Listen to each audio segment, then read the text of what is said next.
10 minutes later, 3 men approached the 2 women who were nursing empty coffee cups. One was George, the chief administrator, and the other 2 were obviously FBI representatives. They recognized one of them as the agent who had accosted Beth before.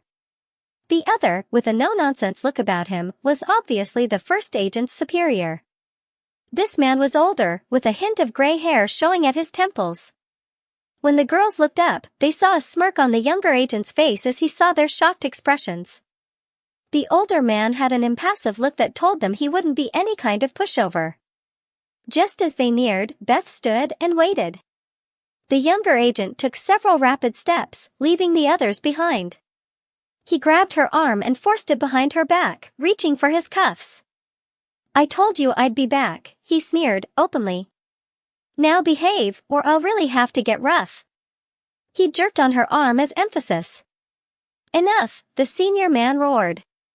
"Smith, release her immediately," he spat out. Beth heard the tone of disgust as the man uttered the word Smith. She saw his face turn red with anger at the blatant display of assault. She felt the cuffs being released, and as Smith stepped back, Beth turned and slapped him hard across the face. She loved seeing the look of shock and barely suppressed fury in his eyes war with the worry of further angering his boss. He stepped away, rubbing the red imprint her hand had left.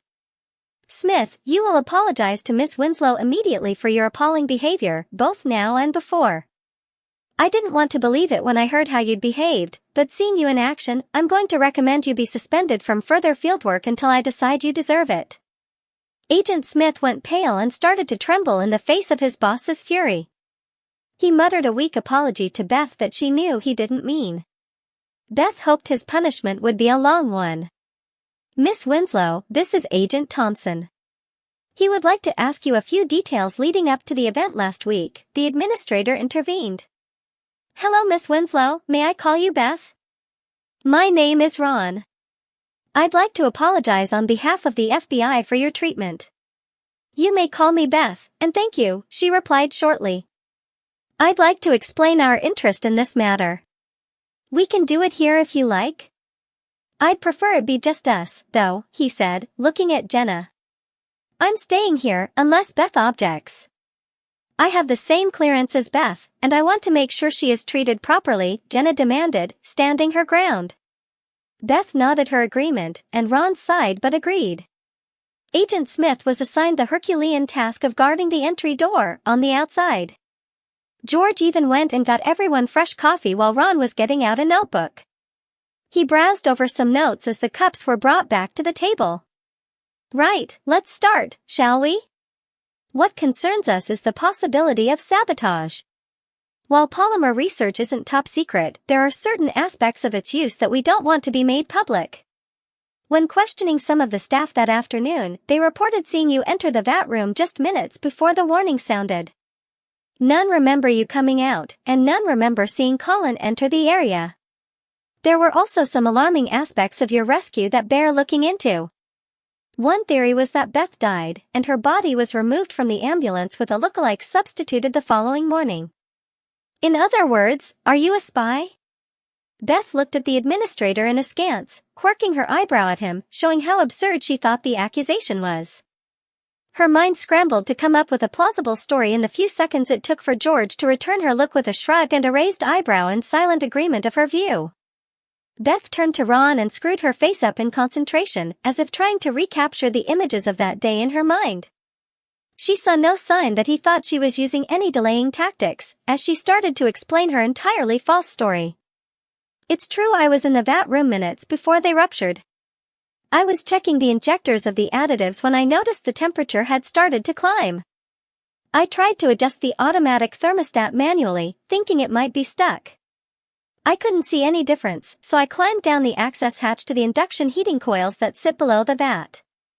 This allows easy access to sub-level 3, without having to leave the vat room and go down by the elevator or using the stairs." Beth explained that level 3 held the support systems, pipes, and heating plants for the vats. "I didn't see anything wrong with the heating system, so I called Colin on his mobile. He was already down in level 3, checking purity levels in the additive tanks. He came up to me and said he thought the thermostat might have its contacts welded together.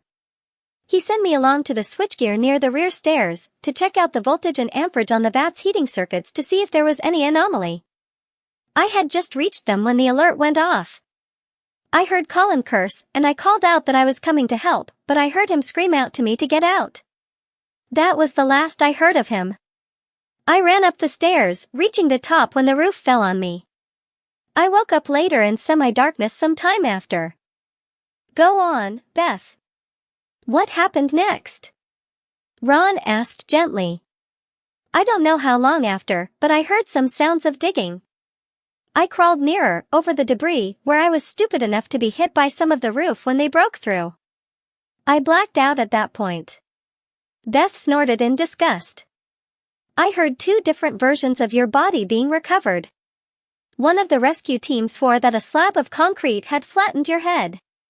Yet here you are, with your head intact. That must be some kind of miracle, Ron speculated, looking at Beth's head intently. Beth shivered at how close to the truth Ron really was. Ron noticed, but interpreted it as a shudder of how close to death she had come. He apologized for having dragged out the distasteful memories again, assuring her that he had only a few more questions. What do you recall next? Well, Beth was slow with her answer, as if she had difficulty recalling the scene. I woke up in the ambulance covered over by a blanket. I was in shock. I didn't know where I was or even who I was. My only thought was to get away. I could hear this voice screaming to run, so I did. I remember falling down in a ditch some time later when I passed out again. It was morning when I woke. I felt pain from my head and was dizzy. I knew who I was, but other things were fuzzy. Do you still have some memory loss? Ron asked curiously. Yes, mainly personal details like what I did with my friends and what conversations we had, Beth admitted sourly.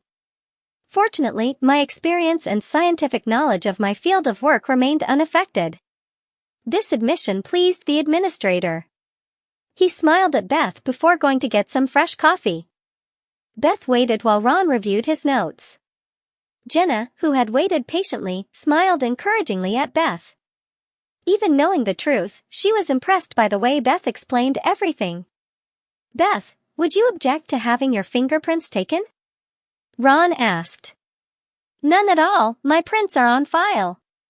If you still doubt me, I don't mind you checking my house for my prints. As far as I recall, only mine and Ted's are there, Beth suggested, trying to be helpful. She knew any hesitancy would alert the FBI man. Knowing her prints matched those of the deceased Beth gave her some much-needed confidence. Ron stood up, closing his notebook, and held out his hand to Beth. Beth reached out to shake his hand, only to have it grasped gently and pulled to his lips as he bent and kissed the back of it softly. Beth blushed, not knowing what to do or say. Miss Winslow, it's been a pleasure meeting you. I'm only sorry that your time was wasted, and you were treated so poorly by one of our junior agents. George?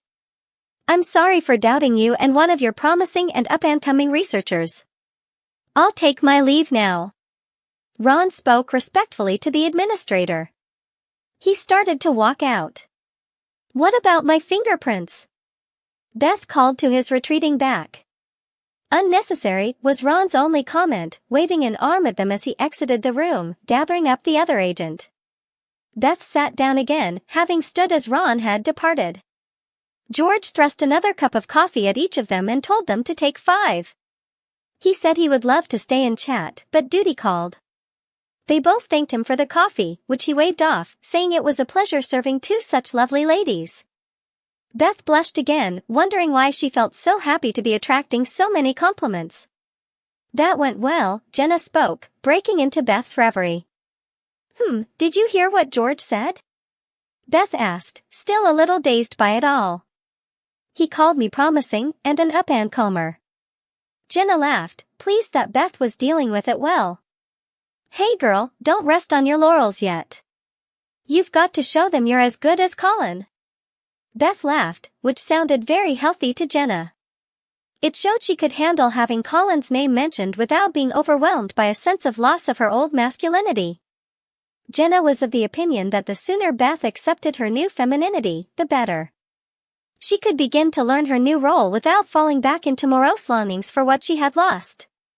While we have a few minutes, how about answering a few of my questions? Beth grinned. Ask away, honey. Before, when we were talking, you seemed very knowledgeable about sexual identity and the way hormones affect one's thinking. How come you know this? I mean, it's not something that comes up in normal conversation, Beth asked, curiously. Jenna thought for a moment, gathering her thoughts, thinking of a place where it was a common topic of discussion. I had a brother, once. She started, sighing in recollection. I'm sorry, I didn't know, Beth interrupted, misunderstanding the had, within the sigh and thinking Jenna was bringing up sad memories of the death of a family member. I didn't mean to bring up bad memories, she apologized. Oh no, it isn't like that, Jenna laughed, sensing Beth's thoughts. I don't have a brother anymore, only a sister. Shelley transitioned several years ago. Shelley? I don't understand. Transitioned, added a very puzzled Beth. My brother became a woman, you know, had gender reassignment. Oh. Beth, stunned by the news, tried to think of something to say. So Shelley told you all about it? Yes and no, I got involved in a chat room that deals with many gender identity issues. Shelley was going there after he discovered his true inner self. He asked me to visit when he finally told me his feelings about wanting to become a woman. I talked to another person who, through an accident as a young boy, is now growing up as a teenage girl. Sorry, what's TG? Jenna laughed, saying she had no reason to be sorry. TG, she explained, was short for transgender, people who feel they are born into the wrong gender. Oh, I guess I never realized other people might be going through what I am, Beth speculated. No, you're not alone, there are many thousands out there on hormones trying to get some measure of matching mind with body, Jenna said with a sad expression. Your brother, your sister, is she happy now? Beth asked wonderingly. Did she have any problems living as a female? Jenna laughed. Shelley loves being female, but I won't say she didn't have problems. Just because she changed genders, it didn't give her a free pass to the easy life. Beth was silent for a few minutes, digesting this as she nursed the cooling cup of coffee. I suppose I'd better get back to work. I want to do a little work on those polymer samples. Jenna sighed. Come on girl, snap out of it, I'm sure there's something you'd rather be doing than sitting around here drinking coffee all day. They both laughed. Beth stood, then hugged Jenna in thanks for all her support, before she wandered back to her station to look at more readouts. Later that day, Ted popped into where Beth was stuck on the routine tasks. Beth filled him in on what had happened with the FBI. Ted was impressed with her quick thinking and wasn't shy in telling her so. He left for a meeting with the heads. She felt pleased by his compliments, more so than whenever it happened as Colin. Beth was still feeling the pull of attraction whenever she was close to Ted, but now she was feeling a bit more relaxed about it. A call from Jenna in the early afternoon was a pleasant reminder of their early departure to Jenna's house. Beth cleared away her paperwork in a rush, nearly forgetting her bag as she hurried to her car. Jenna was there with Kathleen, and of course, Maggie. Maggie was content to stay cuddled in the small girl's arms. Beth suggested Maggie stay with Kathleen for the ride home. This made Kathleen very happy. Aunt Beth, we love you lots and lots, and I'll be very careful with Maggie in the car and put her seatbelt on, she said very earnestly. Beth grinned, thinking of Maggie in a seatbelt. She caught Jenna's grin and winked at her before turning to get in her car. Beth followed Jenna for 40 minutes until they arrived at a secluded home overlooking the nearby river. The house was on the slope of a low hill that blocked out the rest of the suburb. The view was marvelous, overlooking the river and a nature reserve. Further in the distance, you could see the mountain range that bordered this part of the country. Beth was taken aback by the solitude offered by the many tall native cedars that grew around her home. Jenna showed her around while Beth complimented her on the decor, something she was finding she was taking more notice of now. It must come with the package, she thought ruefully. While Kathleen scampered after a kitten, intent on exploring every nook and cranny of the house, Jenna made Beth a cup of coffee. They sat, looking out of the wide sliding windows at the view. Beth. I hate to ask this, but I need to examine you. I want to see how far your transformation has gone. I want to check out the changes in your body, that means being exposed. Are you willing to do that for me? Beth shrugged. Sure, I guess it has to be done.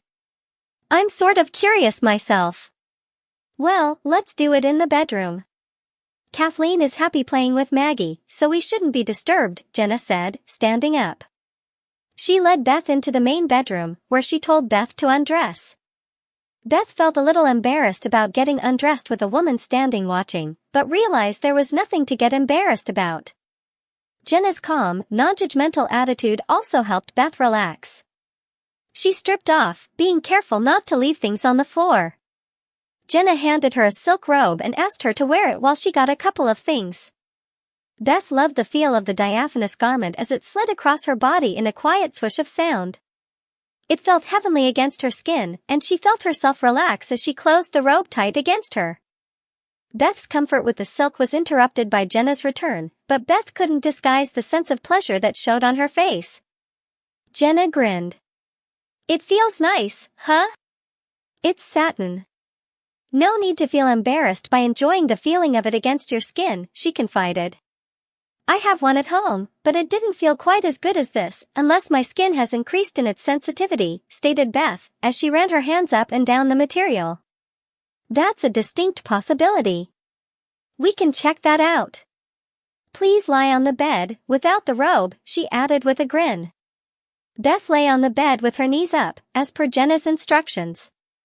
Jenna slid a sterile plastic-backed paper sheet under Beth's hips to protect the covers of the bed. Jenna started checking out Beth's body, gently massaging her skin and asking how that felt. Beth could feel her body respond, sending pleasant shivers through her. She told Jenna that her body hadn't reacted like this before the morning. Jenna then got between Beth's legs after pulling on some gloves. Beth felt a strange sensation, almost like an electric shock, cascade through her body. Nice? Jenna asked, as she looked up at Beth. Oh yes, indeed, was the reply. Well, it seems you now have fully developed female anatomy, and everything looks in place. The changes are nearly complete. Only nearly? Beth questioned. It doesn't seem that way to me. Well, without a thorough examination with more medical equipment, I'm only guessing. I think your reproductive system is almost fully formed. I'd give it a few more days, and you can expect the final changes. Oh no, I can get pregnant? Beth gasped, worried. Unlikely, honey. I'd guess you'd be sterile, having not really been born a woman, Jenna reassured the shaken woman. Sterile? Queried Beth. A woman is born with all the eggs she'll ever need in her life, but you were created from a copy. I'd be most surprised if you had eggs, as they are separate. They are contained in the body but are separate from the actual body.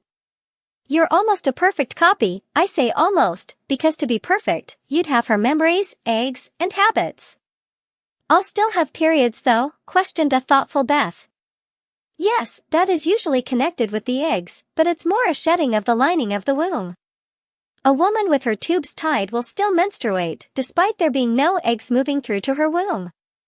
Beth was silent, considering the ramifications of all this new information. The workings of the female body hadn't figured largely in the day-to-day lifestyle of the former Colin. Beth knew she was in for a rapid re-education due to her woeful lack in the matters of femininity. Jenna pulled off the gloves and motioned to Beth to get dressed. She then went to make a phone call, and by the time Beth came out of the bedroom, a young teenage babysitter from down the road had arrived. Introductions were made, and then Jenna gave Christine instructions on what Kathleen was allowed to eat before they got back, and what time to turn the roast in the oven on. Beth followed Jenna to her car, wondering where exactly they were going. Jenna was evasive when asked, although a slight grin told Beth she was up to something.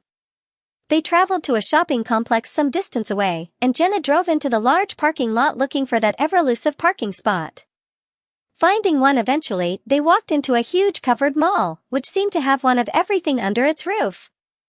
Jenna, just why are we here? I have enough clothes as it is, without getting more, Beth whispered, trying not to attract attention. Honey, you need to learn the fine art of shopping, Jenna laughed. There's an art to it? Beth questioned, looking at Jenna with a disbelieving stare. Sure, what did you think we women do in shops? Buy stuff, I guess, Beth answered, trying to work out why Jenna just gave her a huge grin. Wrong, we don't just buy stuff, it's a total immersion thing. You've heard the expression hitting the shops? Well, that's what we do, especially in a group. The best description for a group of women hitting the shops is a cloud of locusts. We go through everything, leaving nothing unturned, untried, or compared with. Sounds like that would take a lot of time, to try everything on, Beth guessed. But you don't buy everything you try on, do you? Beth said, thinking of the expense. Heavens no. Sometimes we don't buy anything until we compare it with what's in another shop, Jenna answered, getting warmed up on the subject. Well, can you take it easy for my first time? I don't think I want to spend time doing all that right now. I used to just buy what I needed, and that was it, quick and easy, Beth pleaded. Jenna laughed, saying, typical male shopping habits. The clothes don't bite, you know? There's nothing to be afraid of. Just relax and let me guide you. Soon, you'll see what fun it can be.